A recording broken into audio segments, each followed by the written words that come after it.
राष्ट्रीय ओबीसी महासंघाचं 11वे राष्ट्रीय अधिवेशन आज बेंगलोर येथे होत आहे। बेंगलोरच्या विद्यापीठामध्ये ही अधिवेशनाची जी तयारी आहे ती आपल्याला पाहायला मिळत आहे।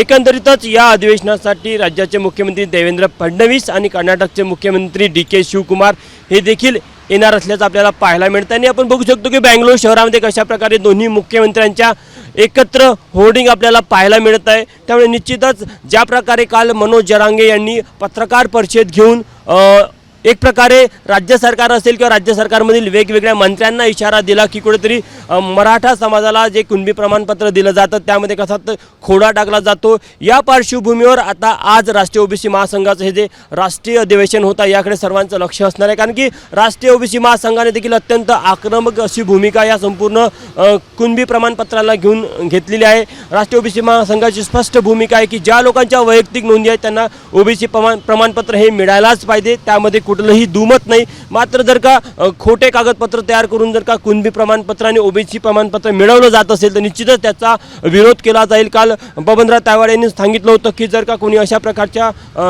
चुकीचे काम करून कुणबी प्रमाणपत्र मिळवत असेल तर त्यांच्यावर कठोरातली कठोर शिक्षा व्हायला पाहिजे। त्यामुळे निश्चित आजच्या राष्ट्रीय ओबीसी महासंघाच्या या अधिवेशनामध्ये कोणकोणते ठराव पारित होतात आणि एकंदरीत कुणबी प्रमाणपत्राला घेऊन देखील काय भूमिका या संपूर्ण अधिवेशनामध्ये मांडली जाते हे देखील बघणं महत्त्वाचं आहे। आपण बघू शकतो की महाराष्ट्र असेल, राज्याच्या वेगवेगळ्या भागातलं असेल किंवा वेगवेगळ्या राज्यातले प्रतिनिधी इथे यायला सुरुवात झालेली आहे। आप कहाँ से आए? मैं महाराष्ट्र नागपुर से आया हूँ। क्या उम्मीद है आज राष्ट्रीय अधिवेशन हो रहा है?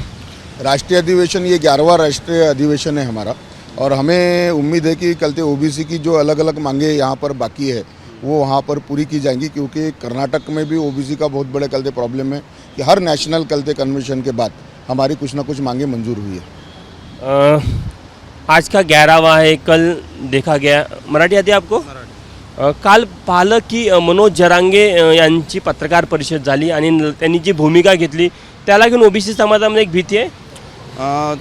त्यांच्या भूमिकेबाबत ओबीसी समाजामध्ये कुठल्याही प्रकारची भीती नाही आहे। डॉक्टर बबनरावजी तायवाडे साहेब यांच्या नेतृत्वात हा जो लढा सुरू आहे हा अगदी सक्षमपणे सुरू आहे आणि त्यांच्या तोडीस तोड उत्तर डॉक्टर बबनरावजी तायवाडे साहेब, सचिनजी राजूरकर साहेब यांच्या नेतृत्वात राष्ट्रीय ओबीसी महासंघ गेल्या अनेक वर्षापासून देत आहे। त्याच्यामुळे आम्हाला कोणत्याही प्रकारची भीती नाही। संविधानाच्या ते कलम 340 नुसार आम्हाला आरक्षण मिळालेलं आहे आणि त्या आरक्षणाचं रक्षण करण्याकरता राज्यातील तसेच देशातील सर्व ओबीसी समाज सक्षम आहे। त्याच्यामुळे आम्हाला कोणत्याही प्रकारची भीती नाही आहे। आमचं आज 11वं अधिवेशन होत आहे।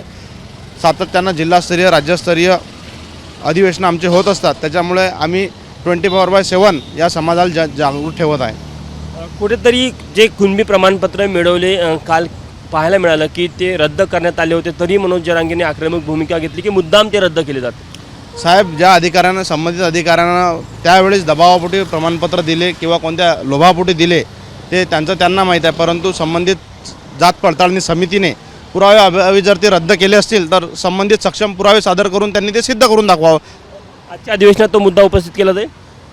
आजच्या अधिवेशनामध्ये तो त्यांचा या मुद्द्याशी काही संबंध नाही आहे, परंतु ओबीसीमध्ये सरसकट कुणबी प्रमाणपत्र देऊ नये या मागणीकरता आम्ही मुख्यमंत्र्याकडे आग्रही राहू। निश्चितच। आणखी काय विषय? काही नाही, आता बाकी विषय तर आमच्या अधिवेशनमध्ये आमचे राष्ट्रीय अध्यक्ष डॉक्टर बबनराव तायवाडे स्पष्ट करतील, ते कळेलच आपल्याला। शकतो की राष्ट्रीय ओबीसी महासंघाचे कार्यकर्ते आहे, पदाधिकारी आहे, महाराष्ट्र असेल किंवा वेगवेगळ्या राज्यातले असेल ते इथे यायला सुरुवात झालेली आहे आणि निश्चितच आज राष्ट्रीय ओबीसी महासंघाच्या या राष्ट्रीय अधिवेशनाकडे संपूर्ण महाराष्ट्राचं आणि देशातील ओबीसी समाजाचं लक्ष लागलं आहे।